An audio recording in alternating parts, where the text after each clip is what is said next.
محمد عاطف کوئٹہ سے، کیا فجر کی نماز پڑھنے کے بعد اور عصر کے فرض پڑھنے کے بعد مغرب تک قضا فرض نہیں پڑھ سکتے؟ اور اگر نہیں پڑھ سکتے تو قضا نمازیں پڑھنے کا مناسب وقت کون سا ہے؟ کیا پوری 20 قضا رکعتیں ہم صرف کسی ایک فرض کے ساتھ فرض نماز کے ادا کرنے کے بعد ادا کر سکتے ہیں؟ دیکھیں، فرض نماز جو قضا نماز ہے وہ صرف 3 وقتوں میں جائز نہیں ہے، جب سورج نکل رہا ہو یا بالکل زوال کا وقت ہو یا جب سورج غروب ہو رہا ہو، تو اس وقت تو کسی بھی قسم کی نماز جائز نہیں ہے۔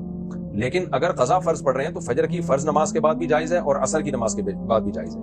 فجر اور عصر کے بعد نوافل جائز نہیں ہے، کوئی قضا نماز آپ پڑھ سکتے ہیں، تو اس لیے عصر کے بعد بھی کوئی قضا عمری پڑھنا چاہے تو کوئی حرج نہیں ہے۔ البتہ جب سورج ڈوبنے کے قریب ہو جائے اور اس میں بہت زیادہ سرخی پیدا ہو جائے، یعنی ایک نیزہ سورج بلند ہو جو انڈیا پاکستان میں تقریباً سورج غروب ہونے سے 10-15 منٹ پہلے کا وقت ہوتا ہے، تو اس وقت پھر نماز جائز نہیں ہے، اس سے پہلے آپ قضا پڑھ سکتے ہیں۔ اور قضا نماز کا کوئی ٹائم نہیں ہے، 5 نمازیں ایک ہی نماز کے ساتھ بھی پڑھ سکتے ہیں، کوئی حرج نہیں ہے، لیکن وتر کی بھی قضا کرنے پڑیں گے، خوب سمجھ لیں۔